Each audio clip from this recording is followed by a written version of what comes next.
नमस्कार। एक बार फिर से आपका स्वागत है यहाँ जी हेल्प के इस प्लेटफॉर्म पर। और लगातार हम स्कूल लेक्चरर एग्जाम के अंदर सफल अभ्यर्थियों से आपकी मुलाकात जो वो करा रहे हैं।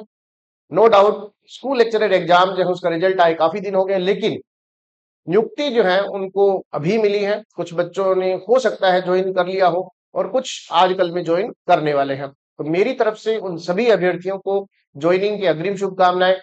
हम लगातार सफल अभ्यर्थियों से मिल रहे हैं। आज एक ऐसे ही सफल अभ्यर्थी हमारे साथ हैं। मैं चाहूंगा कि सबसे पहले आप अपना परिचय जो है वो दें। नमस्कार सर, मेरा नाम सोनू है। मैं हनुमानगढ़ डिस्ट्रिक्ट से हूँ और मैं वर्तमान में राजकीय उच्च प्राथमिक विद्यालय मलकोका में L2 इंग्लिश के पद पर पोस्टेड हूँ। ठीक है, आप वर्तमान में जो है वो ऑलरेडी L2 इंग्लिश के पद पर जो है वो कार्यरत है। जी। और कौन सी रैंक जो है वो आपकी रही? थोड़ा सा तेज बोलेंगे। मेरी स्कूल व्याख्याता भर्ती परीक्षा में 175 रैंक आई है। अच्छा, 175th रैंक जो वो आपकी रही, 175वीं रैंक जो रही, ओबीसी कैटेगरी के यस अंदर सर। है आप। हाँ। सबसे पहले आप बताएंगे कि जी हेल्प में आपका सफर जो वो कैसा रहा, कब जो है वो जी हेल्प आपने ज्वाइन किया? मैंने अक्टूबर 2021 में मतलब जी हेल्प ज्वाइन किया है और जब तक एग्जाम था तब तक मुझे लगभग 1 साल लगा। और शुरू में ही मैंने टेस्ट सीरीज और कोचिंग दोनों ज्वाइन किए थे। ठीक है, शुरू में आपने टेस्ट सीरीज और कोचिंग जो है यस वो सर। दोनों जो है वो ज्वाइन किए। सुनो, एक चीज जो है वो आप बताएंगे कि स्कूल लेक्चरर का रिजल्ट जब आया तो इसकी सूचना जो है वो आपको कैसे मिली और आप कहाँ थे उस समय? जब स्कूल लेक्चर का रिजल्ट आया तो मैं घर में थी, वेट कर रही थी, सभी रिजल्ट्स आ रहे थे तो इंग्लिश का रिजल्ट भी आने वाला है। और मैं जैसे ही रिजल्ट अनाउंस हुआ मैंने अपना रोल नंबर चेक किया और सबसे पहले घर वालों को बताया और आपको मैसेज किया। ठीक है, घर वालों को बताया और मुझे जो मैसेज किया, निश्चित तौर पर एक बहुत बड़ी बात थी। तो कहीं ये मलाल अब रहेगा कि आपका जो पोस्टिंग, आई थिंक अभी होम टाउन में पोस्टेड आप? Yes sir. ठीक है, कहीं ये मलाल रहेगा कि आपको गैजेटेड ऑफिसर बन के, स्कूल लेक्चरर बन के किसी दूसरी जगह पे जो वो जाना है, शायद घर से 500-700 किलोमीटर दूर, इस चीज का मलाल आपको रहेगा, रिग्रेट रहेगा? नहीं, मुझे इस चीज का बिल्कुल भी मतलब मलाल नहीं है। सर ने हमारे लिए बहुत मेहनत की थी, फर्स्ट पीरियड में हमें इतना अच्छे से पढ़ाया तो मुझे मतलब खुशी होगी गजेटेड अधिकारी के पद पे ज्वाइन करके। ठीक है, आपको जो है वो खुशी होगी और निश्चित तौर पर आदमी को हमेशा आगे बढ़ते रहना चाहिए। जो अभी इस समय L1 और L2 के अंदर कार्यरत शिक्षक हैं, उनसे भी जो है मैं सोनू के माध्यम से, सोनू का जो संदेश जो है वो देना चाहूंगा कि आप भी जो है वो तैयारी करें, आप भी जो है वो आगे बढ़े। तो लगभग 1 साल का आपका सफर रहा स्कूल लेक्चरर एग्जाम का जी हेल्प के साथ में जो है। सबसे पहले आप बताएं, क्योंकि अभी जो वीडियोज हमने जो वो रिलीज किए हैं, पब्लिश किए हैं, उनमें बच्चों की ये क्वेरी रहती है कि आप बुक्स के बारे में जो वो जरूर बताएं। तो हम शुरुआत करते हैं जीके के कंटेंट के बारे में। तो सबसे पहले आप ये बताएं कि जीके में आपने क्या पढ़ा और कहाँ से पढ़ा, कौन सी बुक्स पढ़ी आपने? जीके में अभी फर्स्ट ग्रेड के लिए तो मैंने सर की टेस्ट सीरीज ही ज्वाइन की है और उससे मुझे बहुत फायदा हुआ। जो शेड्यूल पूरा किया उससे सारे टॉपिक क्लियर होते गए। लेकिन उसके अलावा मैं टीचर्स का नाम लेना चाहूंगी, जैसे मुकेश जाखड़ सर, उनके स्कूल मैनेजमेंट मतलब उन्होंने जो पढ़ाया उससे बहुत फायदा हुआ। और ज्योग्राफी दिनेश जाखड़ सर और एक हिस्ट्री के सर है जगमोहन कश्यप, तो उनके जो मैंने कंटेंट पढ़ा उससे मुझे काफी फायदा हुआ। बाकी मेन जीके में मैंने लक्ष्य बुक से सर का जो शेड्यूल में दिए हुए टॉपिक्स थे वो ही क्लियर किए। ठीक है। जैसे कुछ लोग जो है वो अलग अलग ऑथर्स की बुक्स जो है वो लाते हैं, पॉलिटिकल और हिस्ट्री और ज्योग्राफी में अलग अलग ऑथर्स की जो ऑथेंटिक टेक्स्ट जो वो लाते हैं। आपने सिर्फ लक्ष्य से ही प्रिपरेशन किया? वो सर जो आपने टेस्ट शेड्यूल्स में दी थी 2-3 बुक, मैंने वो परचेज जरूर की थी, लेकिन पढ़ने के लिए मैंने लक्ष्य से ही टॉपिक कवर किए थे। ठीक है, आपने उन बुक्स को परचेज किया था लेकिन आप उनको पढ़ नहीं पाए थे। Yes sir. ठीक है। और इसके अलावा अगर हम देखा जाए तो जीके में नोट्स बनाना जो है वो कितना कारगर जो वो रहता है? मैंने जीके में नोट्स बिल्कुल नहीं तैयार किए और मतलब बस सिर्फ टेस्ट के लिए प्रिपेयर किया टॉपिक। ठीक है, टेस्ट के लिए जो टॉपिक प्रिपेयर किए वही आपके टॉपिक्स जो थे। जनरली ऐसा जो है वो हम देखते हैं कि बच्चे सब्जेक्ट में, या खास करके अपना सब्जेक्ट इंग्लिश है, तो उसमें वेबसाइट्स वगैरह खूब यूज करते हैं, ई सोर्सेस यूज करते हैं। जीके में भी ई सोर्सेस यूज करते हैं आप लोग?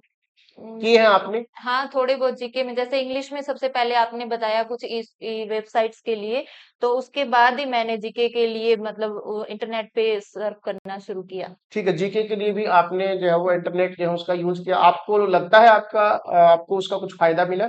हाँ जी, इंग्लिश में तो बहुत फ़ायदा मिला, जो जितनी भी आपने वेबसाइट्स बताई थी, उन सभी से क्वेश्चंस काफ़ी अच्छे मतलब तैयार हुए, और जीके में भी कुछ एक क्वेश्चन जो करंट के थे, उसमें फ़ायदा मिला मुझे। ठीक है, करंट के क्वेश्चंस जो है उन्होंने ई सोर्सेज से जो कि खास करके जो है इंटरनेट की सहायता जो है वो ली। इसके अलावा कोई ऐसा जीके के अंदर फर्स्ट पेपर के अंदर जो कोई ऐसा सब्जेक्ट जो है जिसने आपको खूब परेशान किया हो, maths, reasoning, school management, geography, history, political, कौन सा ऐसा था जो आपको परेशान करने वाला था? मुझे मैथ ने सबसे ज़्यादा परेशान किया, तो मैथ्स। मैंने सिर्फ रीज़निंग तैयार की, मतलब मैथ बिल्कुल भी छोड़ दिया उसको। ठीक है, बिल्कुल भी हाँ, नहीं थोड़े किया आपने, थोड़ा थोड़े बहुत बहुत जो थ्योरेटिकल क्वेश्चन सांख्यिकी के थोड़े बहुत पूछते हैं, तो स्टैटिक्स थोड़े वगैरह जो हो स्टैटिक्स आपने वगैरह, किया। और उसके अलावा रीज़निंग तैयार किया। ठीक है। जी हाँ, जितने भी यहाँ पर बच्चे सेलेक्ट हुए हैं उनसे बातचीत के दौरान जो है वो एक चीज जरूर जो है वो क्लियर होती है कि आप किसी पूरे पोर्शन को छोड़ नहीं सकते हैं। आप यदि इनको मैथ्स में दिक्कत थी तो इन्होंने मैथ्स को जो है वो पूरा नहीं छोड़ा, स्टैटिक्स जो है वो उसको तैयार किया, या जो इजी पोर्शन था उस पर्टिकुलर पोर्शन के अंदर जो इजी सेक्शन जो थे उनको इन्होंने तैयार किया, और रीजनिंग इन्होंने अच्छे से तैयार जो है वो की। इसके अलावा जो है आप बताएंगे कि जीके के अंदर ऐसा टॉपिक जिसके अंदर आपको खूब इंटरेस्ट आता हो और आपने खूब अच्छे से उसको तैयार किया। जीके में हिस्ट्री पढ़ना बहुत अच्छा लगता था मुझे, तो हिस्ट्री मैंने अच्छे से तैयार की, ज्योग्राफी भी सही तरीके से ठीक तैयार है, किया। हिस्ट्री और ज्योग्राफी अच्छे से किया। आपका स्कोर जो है वो क्या रहा, इंग्लिश में क्या रहा, जीके में क्या रहा? इंग्लिश में मेरे 125 क्वेश्चन सही हुए। 125 questions after negative marking. Yes. Yes, और एंड जीके में 39 क्वेश्चंस। 39 क्वेश्चंस। ठीक है, आपका I think eligible. 330। Yes yes, है ना, 330 जो वो आपका स्कोर रहा। ठीक है, तो कंपैरेटिवली देखा जाए तो सब्जेक्ट आपका काफी साउंड रहा है। तो सब्जेक्ट के अंदर बहुत सारे बच्चे जो है पूछते हैं कि जो प्लेज है आपके, एज यू लाइक इट है, मैकबेथ है, द बर्थडे पार्टी है, आपने उनके कंप्लीट टेक्स्ट किए या समराइज्ड फॉर्म में उनको किया? मैंने कंप्लीट टेक्स्ट पढ़े एज यू लाइक इट के, और जो आपने क्लासेस लगाई, कंप्लीट लाइव क्लासेस लगाई, और कंप्लीट टेक्स्ट से ही पढ़े। ठीक है, कंप्लीट टेक्स्ट जो आपने पढ़े। As per the fiction writing is concern, the novel is concern, the Mayor of Casterbridge, Cry the Peacock, the Vendor of Sweets, इन तीनों में जो हो कौन से जो आपने पूरे किए कंप्लीटली जो है उनको किया, और कौन से ऐसे जिनको कुछ समराइज फॉर्म में किया? मैंने कंप्लीट इंग्लिश का जितना कोर्स था, चाहे नॉवेल्स है, एसेज है, पोइम्स है, या फिर जो भी पोइम्स है, वो सभी मैंने पूरा कंप्लीट किया इंग्लिश का कोर्स। कोई ऐसा टॉपिक नहीं था जो मैंने छोड़ा हो। ठीक है, कोई भी ऐसा टॉपिक जो है वो नहीं था जो आपने छोड़ा हो। कोई विशेष बात जो है आप चाहते हो कि बच्चों के साथ कि भी ऐसा करने से सिलेक्शन पक्का होगा, जो आप बताना चाहें हमारे दर्शकों को? एक चीज ही कहना चाहूंगी मैं कि सबसे पहले तो कंटिन्यूटी जरूरी है। जो मैंने क्लासेस शुरू की थी, तो सर ने बताया था टेस्ट, तो मैंने जब अक्टूबर में क्लास ज्वाइन की 2021 में, तो पहले महीने ही टेस्ट ले लिए थे, मतलब परचेज कर लिए थे। उसके बाद मैंने कंप्लीट जो सर ने शेड्यूल बताया, जो तैयार करके दिया, उसको पूरा करने की कोशिश की। और शुरू से लेके जब तक एग्जाम हुआ तब तक क्लासेस लाइव, और उसके अलावा टेस्ट, एक भी टेस्ट नहीं छोड़ा। तो मैं यही चाहूंगी कि सभी स्टूडेंट जो तैयारी कर रहे हैं, वो अपने टेस्ट, अपनी तैयारी है ना, वो कंप्लीट कंटिन्यूटी से करे, बीच में छोड़े ना उसको। ठीक है, क्वांटिटी जो है वो मस्ट है। ऐसी कौन सी चीज है जो आप चाहेंगे कि बच्चे बिल्कुल जो है वो ना करें? ये तो एक बात होगी कि कंटिन्यूटी ब्रेक ना करें, और कोई ऐसी चीज जो है जो वास्तव में करने से आपको लगता है कि चयन जो है वो प्रभावित होगा? मुझे ये लगता है, अगर हम तैयारी कर रहे हैं, तो एक मतलब सोर्स, जैसे जी हेल्प से हम जुड़ गए हैं, तो टीचर में फेथ होना चाहिए। जो भी कोचिंग में जो आप पढ़ा रहे हैं, उस पे मतलब आपको कॉन्फिडेंस होना चाहिए, पॉजिटिविटी होनी चाहिए। और इसके अलावा जो है आप बताएंगे कि ये पूरा का पूरा जो प्रोसेस रहा, 1 डेढ़ साल रहा, एग्जाम नो डाउट आपका समय पर रहा, कहीं कभी आपको लगा हो कि मैं अपना सफर बीच में छोड़ दूं या मैं तैयारी छोड़ दूं?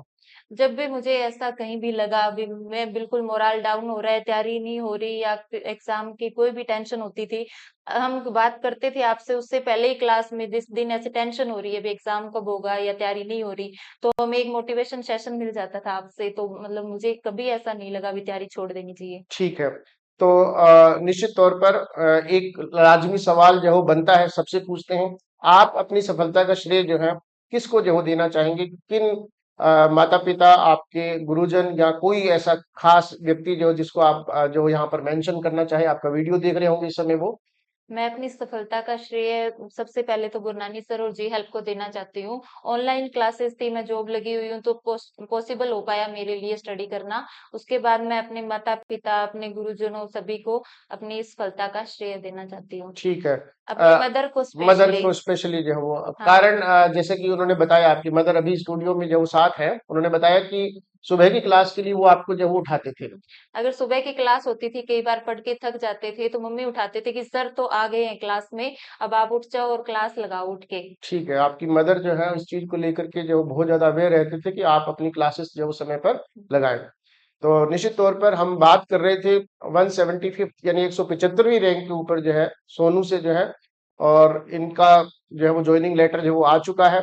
सोनू, आपको जॉइनिंग के लिए जो है वो शुभकामनाएँ, और अगली शुभकामनाएँ आप जल्दी से जो है साल में, 2 साल में, 1.5 साल में जो है 2 साल के बाद प्रोबेशन के बाद आप अपने गृह जिले में वापस आएँ। आप वापस जो है अपने एरिया में जो वो आएँ। मेरी ऐसी शुभकामना है। धन्यवाद।